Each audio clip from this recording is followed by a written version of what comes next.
안녕하세요. 서울에서 남매를 키우고 있는 40세 여성입니다.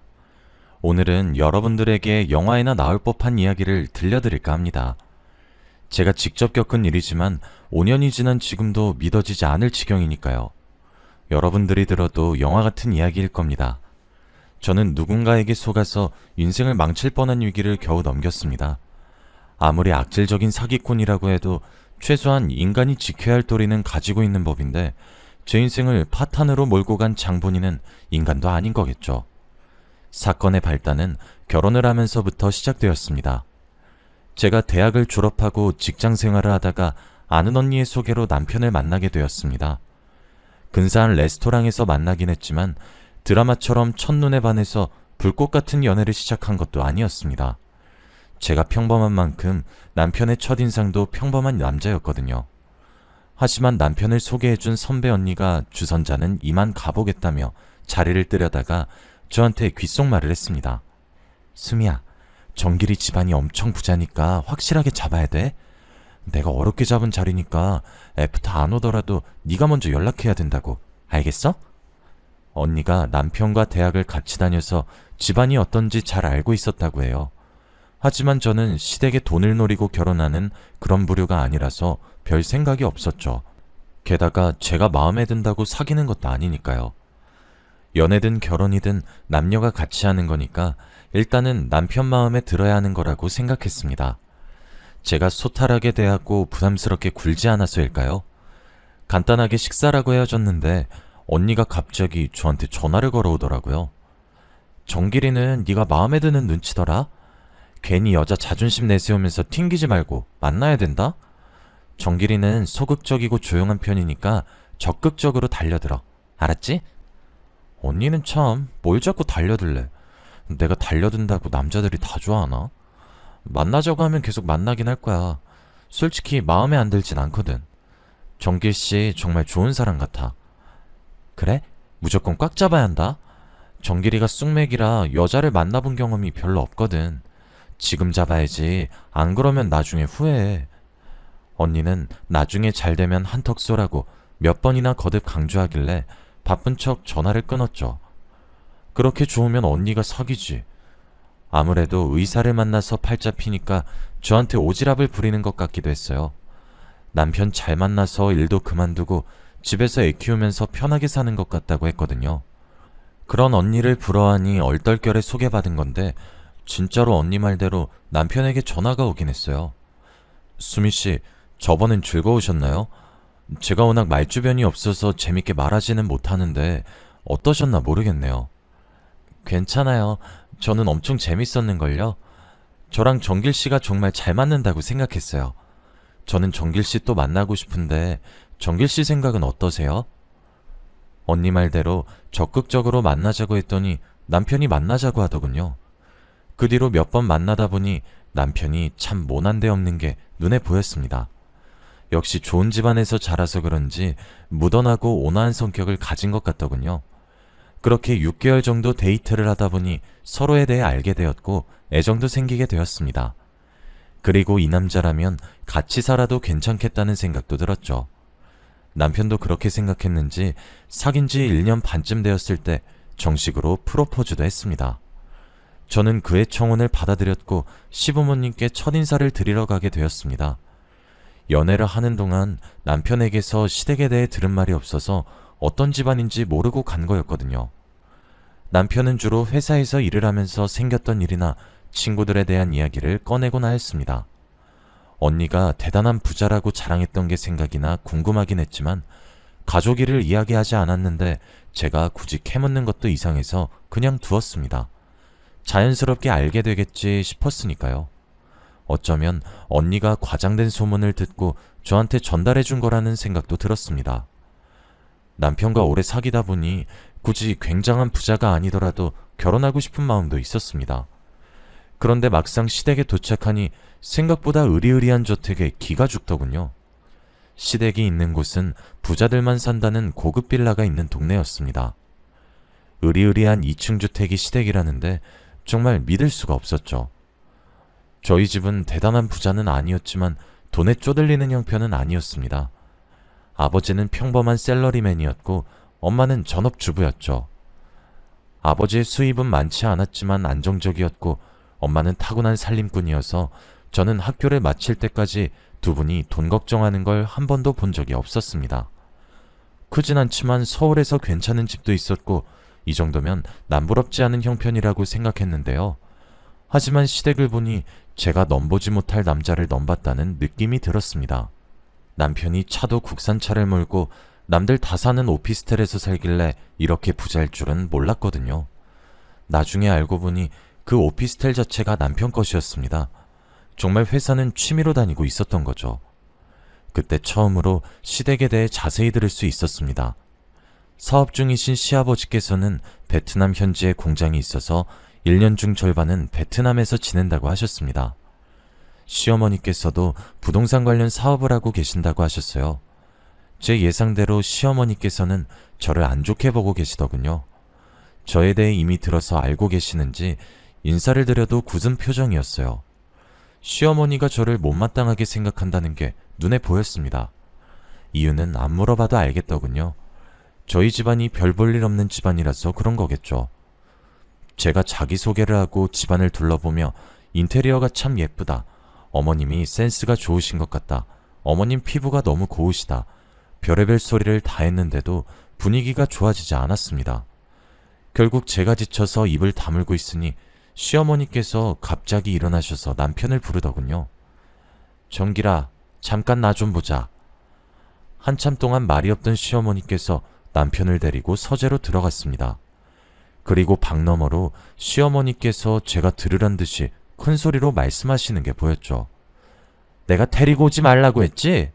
넌 내 말이 말 같지도 않니? 저런 애랑 결혼하겠다며 나 참 어이가 없어서. 정길아, 정신 차리고 다시 생각해봐라. 이건 아닌 것 같다. 내가 얼른 헤어지고 땡땡그룹 막내딸이랑 선보라고 했잖아. 엄마 소원이야. 이번만 보면 내가 더 보라고 말 안 할게. 엄마, 내가 엄마가 만나보라는 여자들 다 만나보고 이러는 거잖아. 전부 다 잘난 척만 하고 나 엄청 무시했던 거 기억 안 나? 난 그런 여자들하고 같이 못 살아. 그래도 집안 수준이 맞아야 결혼해도 잘 사는 거야. 기호라도 한쪽이 너무 기우니까 하는 소리야. 너 나중에 돈 문제로 이혼하면 어쩌려고 이러는 거니? 엄마, 처가가 다 쓰러져가는 판잣집도 아닌데 왜 자꾸 없는 집안이라고 타박을 해? 난 결정했으니까 엄마도 받아들여. 결혼만큼은 엄마한테 휘둘리고 싶지 않아. 남편이 그 자리에서 저와 결혼을 하겠다고 단호하게 말하더군요. 방에서 나온 남편이 얼른 가자고 부추기는 바람에 서둘러서 시어머니께 인사를 드렸습니다. 그런데 시어머니께서 방에서 나오지도 않으시더라고요. 결국 제가 아무런 배웅 없이 시댁을 나오니 남편이 제목까지 화를 내기 시작했습니다. 아니, 어떻게 당사자 앞에서 저럴 수 있지? 아무리 싫어도 그렇지. 아니야, 난 괜찮아. 내가 마음에 안 들면 그러실 수도 있지. 자기야, 걱정하지 마. 자식 이기는 부모 없다고 하잖아. 엄마한테 시간이 필요한 걸 거야. 그러니까 조금만 기다려보자. 남편은 시어머니 때문에 기가 팍 죽어있는 저를 다독여 주었어요. 저를 이렇게 마음에 안 들어 하는데 결혼하면 시어머니가 며느리 취급을 하지 않을 건 불보듯 뻔했죠. 친정엄마도 제 말을 듣고 걱정을 하시더라고요. 그럼 결혼은 미루는 게 낫지 않니? 시댁이 워낙 잘 나가는 집안이라서 결혼하면 엄마에 좋지만 부잣집 사모님으로 살아온 안사돈이 너를 얼마나 하찮게 여길지 걱정이다. 에이, 아니야. 속상하셔서 그러겠지. 일단 설득되실 때까지 찾아뵙고 인사해보려고. 제 말을 듣고 친정 엄마께서 결혼은 당사자의 결합이 아니라 집안 간의 결합이라고 하시더라고요. 시댁이나 처가에 문제가 생기면 결국 이혼하게 된다는 말에 조금 흔들리긴 했어요. 며칠 동안 결혼을 무르자고 해야 하나 고민을 했죠. 그런데 도저히 포기가 되지 않았습니다. 남편이 계속 자기만 믿으라고 저를 안심시켰거든요. 처음에는 시어머니가 저를 구박하겠지만 분가해서 따로 살고 애가 생기면 차츰 저를 며느리로 인정할 수밖에 없을 거라고 했습니다. 남편도 끝까지 고집을 피우지 저도 매일 시어머니를 뵈러 인사드리러 가지. 베트남에서 돌아온 시아버지도 남편의 뜻대로 결혼을 하라고 하시니까 시어머니도 저를 며느리로 인정하게 되었어요. 그런데 시어머니께서 결혼하고 분가해서 따로 살고 있는 저를 자꾸만 시댁으로 불러서 문제였습니다. 청소해주고 밥해주는 아주머니가 있는데도 불구하고 굳이 저에게 집안일을 시키면서 꼽을 주셨죠. 그날도 집에 있는 저를 부르더니 손가락질을 하면서 지시를 내리기 시작했습니다. 여기랑 여기 좀 청소해라. 내일은 내 사업 도와주시는 분들이랑 홈파티 하기로 했으니까 준비 좀 하고. 시어머니는 사업을 하시는 분이라 발이 넓었습니다. 여러 가지 모임이 많았어요. 사업적인 모임 외에도 개인적인 모임까지. 어머님 정도라면 업체를 불러도 될 텐데 저를 부려먹을 생각뿐이었습니다. 그래서 일주일에 두세 번은 파티 준비를 해야만 했죠. 시어머니의 친구분들은 부지런하고 말 잘 듣는 며느리를 뒀다고 말했지만 시어머니는 여전히 저를 며느리라고 부르지 않았습니다. 며느리는 무슨, 그냥 돈 안 드는 가정부 하나 뒀다고 생각하고 있어. 뭐, 가정부? 얘, 당사자 앞에서 말이 심하다. 맞아, 며느리가 너무 속상해하겠네. 알게 뭐야, 지가 이 말 듣고 열받아서 이혼하잔 말밖에 더 하겠어? 아무래도 시어머니께서는 제가 이혼하길 바라는 것 같았습니다. 자존심이 상해서 정말로 이혼해버릴까 싶었지만 그 사이에 아들이 생겨버려서 어쩔 수 없었습니다. 시어머니께서는 아들이 생겨도 저를 인정해주지 않아서 시어머니 구박을 덜 받으려면 몸으로 때울 수밖에 없었는데요. 그러다 참을 수 없는 순간이 찾아오고 말았죠. 도련님이 결혼을 하게 되었을 때였어요. 도련님과 남편은 7살 차이였는데요. 대학을 졸업하고 모 대기업에서 일을 하다가 시아버지께서 일을 물려주겠다고 해서 사직서를 낸 상태였습니다. 결혼식에서 그 이야기를 하시길래 저는 잠자코 듣고만 있었죠.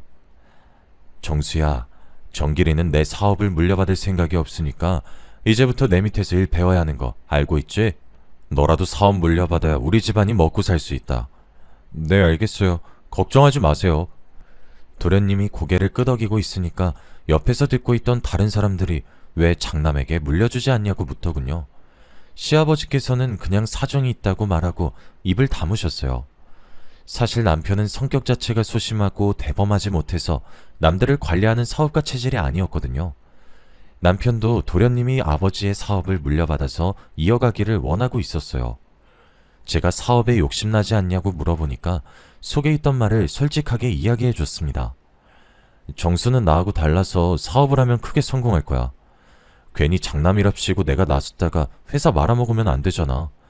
나는 남 밑에서 월급 받으면서 사는 게 맞는 것 같기도 하고. 저로서는 아쉬웠지만 시댁에서 이미 결정한 일이라 받아들이려고 했죠. 그 뒤로 시아버지 밑에서 경영 수업을 받던 도련님은 전문 중매쟁이를 통해서 괜찮은 여성을 소개받는 것 같았습니다. 어느 날 최 여사로 알려진 전문 중매쟁이가 시댁에 오는 걸 보았거든요. 이번 며느리감은 미국에서 대학원까지 마치고 귀국해서 펀드 매니저로 일하는 아주 똑똑한 여성이에요. 여기 집안은 제철 사업을 하고 있다고 했지?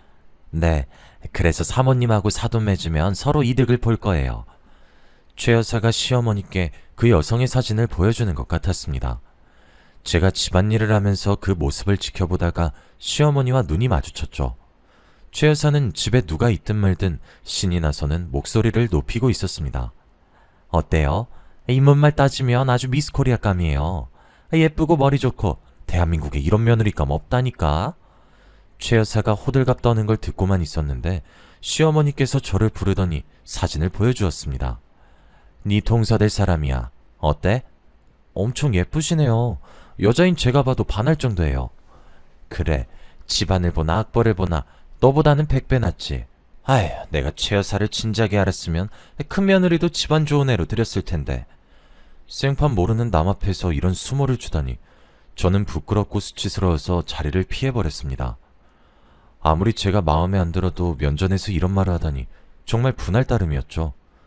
지금 그 생각만 해도 열이 받는데 도련님이 예비동서를 만나고 왔다면서 목소리를 높이길래 짜증이 났습니다.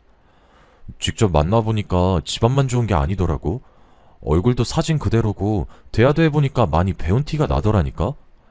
그러면서 그 여자가 얼마나 예쁘고 늘씬했는지 설명해주는데 정말 귀를 닫아버리고 싶었습니다. 근데 도련님한테 화를 낼 수도 없는 노릇이니 참았습니다. 딱 봐도 도련님이 예비동서에게 꽂혀버린 것 같았거든요. 그래서인지 결혼도 일사천리로 진행되었습니다.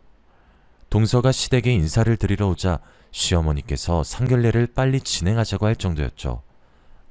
이렇게 바로요? 어머님께서 이렇게 빨리 허락해 줄진 몰랐네요. 안 그래도 제가 괜찮은 곳을 알아놨어요. 거기로 모실게요. 그래주면 나야 고맙지. 이제야 나도 며느리 덕 좀 보게 생겼구나. 시어머니는 동서를 보는 것만으로도 기분이 좋은지 좀처럼 입을 다물지 못했어요. 동서가 간 뒤로 칭찬이 자자해서 귀에 딱지가 생길 정도였으니까요. 이제 좀 잠잠해지나 했더니 며칠 후에 동서가 최고급 한정식집을 예약했다면서 저희를 부르는 통에 다시 귀에 딱지가 생기게 되었습니다. 이번에는 또 얼마나 동서와 비교하실까 생각하고 있는데 시어머니께서 상견례 자리에 저도 데리고 가겠다고 선포하셨습니다. 저는 처음에는 잘못 들은 줄 알았죠. 제가요? 제가 껴야 하는 자리는 아닌 것 같은데. 어머님이 절 생각해주는 마음은 잘 알겠지만 저 말고 다른 분이 가는 게 더 나을 것 같아요. 네가 가야 느낄 게 아니냐. 우리 집안이랑 네가 얼마나 안 어울리는지. 근데 제가 괜히 가서 실수할까봐 걱정되는데. 그래, 너는 이런 식당은 처음일 테니까 각별히 조심하고 싼티 내지 마라. 네, 알겠어요, 어머님. 상견례 자리는 언제 갖기로 했나요? 시어머니와 도저히 말이 통하지 않아서 그놈의 상견례 자리가 언제인지 물어봤습니다. 그냥 어머님이 원하는 대로 그 자리에 가줘야 할 것 같았거든요. 시어머니는 잘난 동서 집안과 저를 비교하면서 스트레스를 풀 게 분명했습니다. 그러면서 집안이 마음에 안 드는데 어쩔 수 없이 결혼시켰다면서 그동안 쌓인 불만을 또 이름도 잘 모르는 사람들에게 술술 풀어놓겠죠. 당연히 제 예상대로 행동하셨습니다. 그 사람들도 참 웃긴 게 시어머니가 하는 말을 웃으면서 넘어가더라고요. 결국 저만 수치스럽게 그 순간을 견뎌냈습니다. 상견례 자리가 끝날 무렵 그제야 잡담이 끝나고 결혼에 대한 이야기가 나오기 시작했습니다. 그 중에서 신혼집에 대해 잠깐 언급하길래 주의 깊게 듣고 있었죠. 그나저나 신혼집은 어디에 구하셨어요? 벌써 괜찮은 아파트 하나 구해놨으니 걱정 안 하셔도 됩니다. 배려해 주셔서 감사합니다. 신혼집 규모에 맞게 살림살이는 제게 준비하도록 할게요. 상견례가 끝나고 헤어지는 길에 동서가 시어머니께 식당이 마음에 드냐고 묻더군요. 분위기 좋고 참 마음에 든다. 넌 식당 하나를 골라도 안목이 있구나. 큰애하고는 달라도 너무 다르네. 상견례 자리가 끝나는 순간까지 시어머니께서 저를 걸고 넘어지셨습니다. 도련님이 결혼한 뒤에도 문제였죠. 동서가 시댁에 자주 들락거렸거든요. 저는 시어머니의 전속 파출부나 마찬가지였지만 동서를 대하는 시어머니의 태도는 전혀 달랐습니다. 동서는 손에 물 한 방울 묻히지 않았지만 저는 손에 물 마를 일이 없었습니다. 시댁에서의 제 위치를 눈치챈 동서도 시어머니처럼 저를 무시하면서 함부로 대했어요. 저보다 한참이나 어렸지만 슬쩍 반말을 하기도 했습니다. 시어머니는 무슨 일이든 돈 많고 잘 나가는 동서 편만 들고 제 말은 듣지도 않았어요. 명절이 되어서 선물을 사와도 시어머니는 제가 사온 건 쳐다보지도 않았고 동서가 사온 건 뭐든지 귀하고 좋은 거라고 자랑을 늘어놓았죠. 그것 때문에 도련님과 남편이 말다툼을 하기도 했습니다. 그날은 명절날이었는데요. 오랜만에 식구들이 모여서 식사를 마치고 디저트를 먹으며 대화를 하고 있었습니다. 하지만 저는 주방에서 혼자 설거지를 해야 했죠. 그때 남편이 동서에게 한마디 하기 시작했습니다. 재수씨, 정말 너무한 거 아니에요? 너무하다뇨? 뭐가요? 손이 동서는 쉬지도 못하고 설거지하는데 재수씨는 가만히 앉아있잖아요. 그건 어머님이 쉬라고 해서 그런 거예요. 내가 그동안 말은 안 했지만 재수씨가 동서 무시하고 깔본다는 거 다 알고 있어요. 앞으로는 그러지 않았으면 합니다. 일이 여기서 끝났으면 좋겠지만 이 말을 듣고 서방님이 신경질을 내더라고요. 형, 괜히 시비 걸지 마. 형수가 안쓰러우면 형이 나가서 도와주면 되겠네. 뭐? 형이 나가서 도와주면 되겠네? 너 전부터 느낀 건데 형이 말하는 건 우스워? 형이 우습냐고! 내가 언제 형이 우습다고 했어. 괜히 내 와이프한테 뭐라 하니까 이러는 거지. 둘의 언성이 높아지자 방에 있던 시어머니께서 나와보시더군요. 제가 그만하라고 말려봐도 도련님과 남편의 갈등이 깊어져 갔습니다. 급격하게 둘의 사이가 나빠지자 시어머니께서 저를 나무라셨습니다. 저보고 둘 사이에 껴서 이간질하지 말라는 거 있죠. 제가 그런 적 없다고 해명해봐도 믿지 않으셨습니다. 그러다 몇 달 후 시어머니 생신이 다가오자 동서가 고급 명품 가방을 사들고 와서는 온갖 아양을 다 떨었습니다. 어머님, 곧 생신이시죠? 제가 어머님 생각해서 에르스 백으로 사왔는데 어머님 마음에 드세요? 아유, 내가 며느리한테 이런 것도 다 받아보네. 샀으면 내가 샀지. 이런 선물 받아본 적이 없어. 어머, 형님은 어머님께 명품 선물 한 번도 안 해봤어요? 아유, 말도 마라. 큰애는 무식해서 명품이 뭔지도 모를 거다. 여자로 태어나서 명품이 뭔지도 모르고 살다니 너무 안타깝네요. 그 대화를 듣고 있는데 정말 어이가 없더군요. 예전 같았으면 어머님과 동서에게 무시당하면 밤에 자꾸 생각나서 잠도 못 잤었는데 이젠 신물이 날 정도로 당해서 아무리 심한 모욕을 줘도 어이없는 웃음으로 넘길 지경이 되었습니다. 제가 둘이 그러거나 말거나 무시하고 있으니 다른 이야기라더군요. 아참, 어머님, 생신 때 같이 식사할까 하는데 어디로 모실까요? 저번에 상견례 했던 식당 괜찮더라. 너무 요란 떨지 말고 가족들끼리 조용하게 밥이나 먹자. 네, 제가 예약해 놓을게요. 시어머니의 생신날이 되어서 저희 가족들은 그 한정식 집에서 식사를 하게 되었어요. 그런데 그날 동서와 식당 주인이 심상치 않은 관계란 사실을 알게 되었습니다. 식사를 하다가 화장실을 다녀오는데 화장실 뒤편 주방으로 연결되는 통로에서 동서의 목소리가 들렸거든요. 오빠, 빅뉴스야. 남편이 2달 동안 베트남으로 출장을 간대. 그때 우리 좋은 데로 놀러 갈까? 나야 좋지. 식당은 지배인한테 맡기면 되니까. 근데 시댁엔 뭐라고 둘러댈 거야? 내가 보니까 시어머니란 여자 한 성깔 하는 것 같던데. 그런 건 나한테 맡겨. 그 할망구 나한테 푹 빠져서 무슨 말해도 믿는다고. 근데 주연이 너도 정말 대단하다. 어떻게 내연남이 운영하는 식당에 시댁 식구를 데리고 올 생각을 하냐? 아, 요즘 장사 안 된다며. 자기 매출 좀 올려주려고 그러는 거지. 게다가 그만큼 내가 자기를 보고 싶어 하잖아. 동서가 애교를 부리면서 식당 주인에게 안기는데 등골이 오싹해지면서 소름이 쫙 끼치더군요. 제 귀로 분명히 들었지만 도저히 믿을 수 없었습니다. 다리가 후들거려서 겨우 자리로 돌아왔는데 동서는 아주 태연한 표정으로 돌아와 시어머니와 대화를 했죠. 저는 그때부터 동서가 사람으로 보이지 않았습니다. 전부터 사람으로 보이진 않았지만 그 모습을 목격한 후로 꼬리가 10개는 달린 불려우로 보였거든요. 하지만 얼핏 들은 말만 가지고 동서를 불륜녀로 몰아세울 순 없었습니다. 게다가 동서와 식당 주인이 한 말을 녹음해둔 것도 아니었으니까요. 앞으로 어떻게 해야 할까 고민하다가 그냥 모른 척 지나가기로 결심했습니다. 안 그래도 눈칫밥 먹으면서 살고 있는데 제가 폭로해서 도련님을 이혼시키면 또 어떤 취급을 받게 될까 걱정이 됐습니다. 그 후로 도련님이 베트남으로 장기 출장을 가자 동서는 급한 일이 생겨서 미국에 보름 정도 다녀와야 한다고 하더라고요. 저는 동서가 식당 주인을 만나러 가는 거라고 생각했습니다. 그러다 동서가 불륜 말고도 어처구니 없는 비밀을 가지고 있다는 사실을 알게 되었습니다. 제가 시댁뿐만 아니라 동서 집까지 가서 파출부 일을 하게 되었거든요. 너도 알겠지만 작은 애가 펀드 매니저로 일하면서 집안일까지 하려니까 힘이 드는 모양이더라.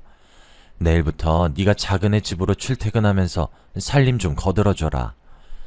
시어머니는 시댁 살림은 파출부를 들을 테니까 이제부터는 동서의 뒤치다거리를 해주라고 하셨습니다.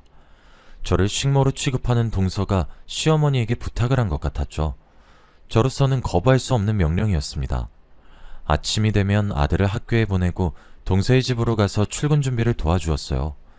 그리고 우리 아들이 학교에서 돌아올 시간에 맞춰서 집에 오게 되었는데요. 동서의 식모살이를 한다는 게 자존심 상하는 일이었지만 시댁에서 집안일을 할 때보다 훨씬 나았습니다. 도련님이 회사를 물려받게 되어서 베트남에 머무는 날이 많았고 잘난 척하는 동서만 출근하면 집안에 아무도 없었거든요. 하루 종일 시모와 함께 있어야 하는 시댁과는 차원이 달랐습니다. 적어도 집안일 하다가 숨통 트일 시간은 있었으니까요.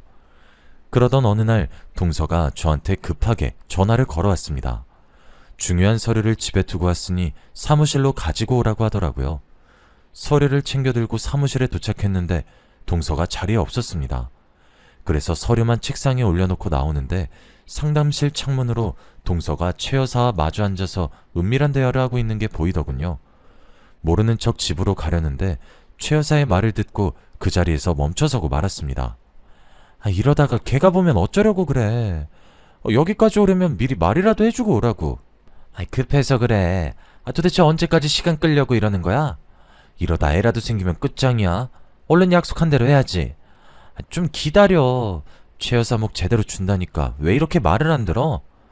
이제 곧 할망구한테 돈 달라고 하려고 했다고. 지금 이렇게 서두르면 안 돼. 그 할망구 사업하는 여자라서 눈치 진짜 빠르다고.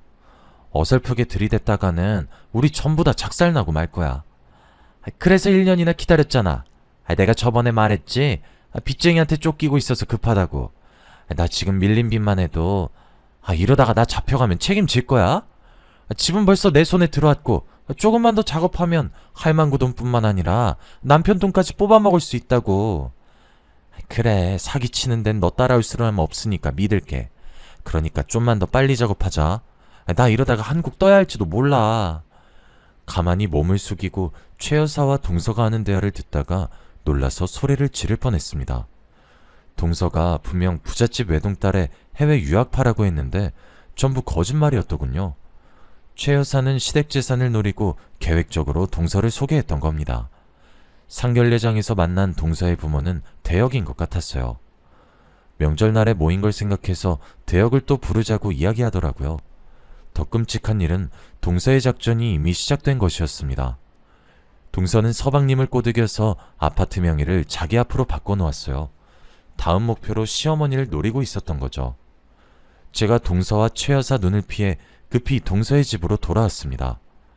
아무리 저를 구박하고 막대해도 시댁이 사기꾼 같은 동서한테 당하는 꼴은 볼 수 없었죠.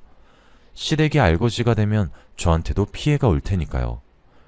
우선 동서의 집을 뒤져서 동서가 꾸미는 짓에 대한 증거들을 찾아보았습니다. 하지만 별다른 소득이 없었는데요. 며칠 동안 이걸 어떻게 해야 하나 고민하고 있을 무렵 제가 들었던 대로 동서가 시어머니에게 투자를 하라고 요구하더라고요. 당연히 시어머니께서 웬 투자냐고 물어보셨습니다. 어머님, 저를 펀드 매니저로 키워주신 분이 독립해서 투자회사를 차린다고 하더라고요. 저와 같이 운영하자고 하는데 워낙 이런 계통에 뛰어난 분이라 믿음이 가서 어머님 생각이 났어요. 저를 믿고 그 회사에 투자 한번 해보세요. 네가 회사를 차린다고? 그럼 우리 둘째 며느리 대표님 되는 거냐? 그래, 네가 하는 거면 믿음이 가지. 얼마나 넣으면 되냐? 많이 넣는 만큼 지분을 가지고 가는 거니까 한 10억 정도 넣으시면 적당할 것 같아요. 10억? 알았다. 네 말대로 하마. 동서의 말만 믿고 시어머니는 10억이라는 거액을 투자하려고 하는 것 같았습니다. 그 뒤로 동서는 투자라는 명목으로 시어머니의 재산을 야금야금 빼돌리기 시작했어요. 이러다가 돈이 없어지면 제 남편한테 돈을 달라고 할까봐 시어머니께 동서를 조심하라고 말해보았습니다. 어머님, 동서가 설립한다는 회사 어떤 계획이 있는지는 알아보셔야죠. 펀드 투자라는 게 워낙 위험하잖아요. 얘, 네가 펀드 내봤니? 펀드가 뭔진 알고 말하는 거야? 돈도 없는 주제에 동서 샘나서 일어나 본데 내가 하는 일에 참견할 생각하지 말고 네 앞가림이나 잘해. 시어머니가 이런 식으로 귀를 닫아버리니 어쩔 수 없이 직접 나서야 했습니다. 사기꾼 동서에게 계속 속고 있다가는 집안이 거덜날 것 같았으니까요. 그래서 저는 동서의 집안일을 계속해서 도와주면서 몰래 핸드폰 비밀번호를 훔쳐보려고 했습니다. 겨우겨우 비밀번호를 알아내 몰래 핸드폰을 들여다보던 그날 엄청난 사실을 목격하고 말았습니다. 동서의 휴대폰에는 도련님이 베트남 출장을 갔을 때 내연남인 식당 주인과 제주도로 여행을 갔던 사진들이 남아 있었습니다. 사진첩에는 지웠지만 메시지 대화 내용에는 버젓이 올라가 있더군요. 게다가 눈뜨고 볼 수 없는 동영상이 하나 있었습니다. 동서와 내연남이 같이 밤을 보내는 모습이었죠. 기다리고 기다리던 불륜 증거를 손에 쥐게 되자 속으로 쾌재를 불렀습니다. 바로 시어머니께 달려가려고 하다가 다른 방법을 생각해냈죠. 저는 먼저 한정식 집으로 가서 동서의 내연남을 만나러 갔습니다. 제 예상대로 내연남 손에 결혼반지가 껴져 있더군요. 유부남이었는데 뻔뻔하게 유부녀랑 바람을 피다뇨. 제가 영상을 보여주면서 당신이 결혼한 것도 다 알고 있다고 말하자 대번에 얼굴이 굳어졌습니다. 그럼 우리 협상합시다. 제 집사람에게 비밀로 하겠다고 약속하면 그 여자가 어떤 년인지 전부 말해줄게요. 당연히 저는 그 조건을 받아들였습니다. 그리고 동서가 얼마나 쓰레기 같은 여자인지 녹음을 해두었죠. 동서는 대단한 전력을 가진 여자였습니다. 해외 유학은커녕 고등학교 졸업이 최종 학력이었고 학창 시절부터 남자들과 어울려 다니면서 자유분방하게 살았더군요. 성인이 된 뒤에도 반반한 얼굴로 돈 있는 남자들을 유혹하며 재산을 뜯어냈다고 합니다. 식당 주인과는 5년 전에 알바를 하면서 사귀게 되었고 도련님 집안이 좋다는 걸 서빙을 하면서 엿듣게 되었다고 하네요. 가장 충격적인 사실은 식당 주인 말고 다른 내연남이 있었으며 파혼을 2번이나 했다는 것이었습니다. 2번이나 파혼한 것도 동서의 불륜 때문이었겠죠. 동서는 또 다른 물줄을 찾다가 중매쟁이 최 여사와 인연이 닿았고 둘은 식당에서 받은 시댁을 먹잇감으로 정했다고 합니다. 저는 이 모든 걸 녹음해두고 시어머니를 찾아갔는데요. 녹음본을 들은 시어머니 얼굴에서 핏기가 점점 사라져가는 게 보였습니다. 며느리와 식당 주인과의 불륜 동영상까지 보여주니 시어머니께서 손에 잡히는 대로 집어던지며 분노하시기 시작했죠. 이런 발칙한 년 같으니 갈아 마셔도 시원치 않은 년. 절대 용서 못해. 어디야? 그년 어디 갔어? 네가 앞장서. 당장 가서 내 돈 다 뱉어내라고 할 거니까. 그렇게 시어머니와 제가 동서의 사무실로 달려가게 되었습니다. 그곳에는 동서와 최 여사 그리고 부동산 중개인이 나란히 앉아서 히덕거리고 있었죠. 웬만큼 돈을 챙긴 동서는 아파트를 팔아치우고 도망칠 작정을 하고 있었습니다. 시어머니께서 둘이 하는 대화를 잠자코 듣고 있다가 갑자기 문을 박차고 소리치셨습니다. 뭐? 아파트를 팔아치워? 이제 너 죽고 나 죽자. 네가 나한테 사기를 치고도 무사할 줄 알았어? 동서와 최 여사가 시어머니를 보자마자 도망을 치려고 했지만 제가 동서의 머리채를 꽉 잡아버렸죠. 이거 놔! 이거 놓으라고! 어딜 도망치려고 들어? 해외 유학파의 갑부집 딸이라고 노예 취급하더니 꼴 좋다? 뭐래 이 가짜는 게? 이거 안 나? 뭐 가짜는 거? 가짜는 건 너지. 대학도 안 나온 가난한 년이 어디서? 제가 참아왔던 분노를 터뜨리면서 동서의 머리채를 잡고 흔들었습니다. 정신을 차려보니 그 모습을 지켜보던 시어머니께서 어쩔 줄 몰라 하면서 겁에 질려 있더군요. 시어머니께서 놀라는 게 당연했습니다. 제가 이러는 걸 처음 보셨을 테니까요. 동서도 이런 제가 무서웠는지 벌벌 떨면서 소리쳤습니다. 제가 가져간 돈은 전부 돌려드릴게요. 그러면 되잖아요. 제발 이것 좀 놔주세요. 돈만 돌려주면 끝날 줄 알아? 어림도 없어. 너 같은 쓰레기는 콩밥 먹어야 돼. 제가 경찰에 신고한 후로 경찰이 올 때까지 동서의 머리채를 붙잡고 있었습니다. 물론 몸으로 문을 막아 최 여사도 도망치지 못하게 했죠. 경찰서로 넘겨진 동서는 이혼을 당하고 위자료를 물어야 했습니다. 그 후로 저는 시어머니께 위임을 받아서 동서와 최 여사를 사기죄로 고발했죠.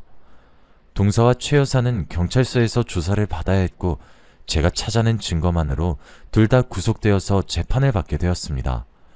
그 결과 30억에 달하는 금액을 되찾게 되자 시어머니의 태도가 달라졌습니다. 갑자기 저를 보자고 하더니 집으로 부르더니 제 손을 꼭 잡더군요.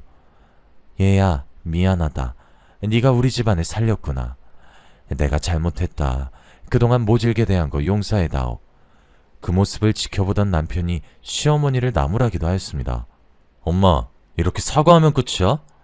앞으로 애들 엄마한테 한 번만 더 함부로 대하거나 무시하면 내가 가만히 안 있을 거야. 그래, 내가 미안해. 내가 앞으로 속죄하며 삼아. 내가 못 사는 집안이라고 너무 무시했어. 네 말대로 집안이 다가 아닌데. 그동안의 행동이 부끄러웠는지 시어머니의 얼굴이 발갛게 달아올라 있었습니다. 시어머니 입에서 그런 말이 나올 줄 몰랐는데 이렇게 직접 듣게 됐네요. 지금은 어머님이 차마 저를 부르지도 못하고 어쩌다 가족 행사 때 보게 되면 쭈뼛거리며 눈인사를 나누는 사이가 되었습니다. 어색한 사이가 되어버렸지만 예전에 무시당했던 사이보단 훨씬 좋은 것 같네요. 저한테 이런 일이 생길 줄 몰랐는데 지금 생각해봐도 꿈만 같아서 이렇게 사연으로 보내봅니다. 여러분도 살기 힘들고 팍팍해질 때마다 저와 같은 사람도 전화위복을 경험했다는 사실을 기억해 주시길 바랍니다. 여기까지 사연 읽어주셔서 감사합니다.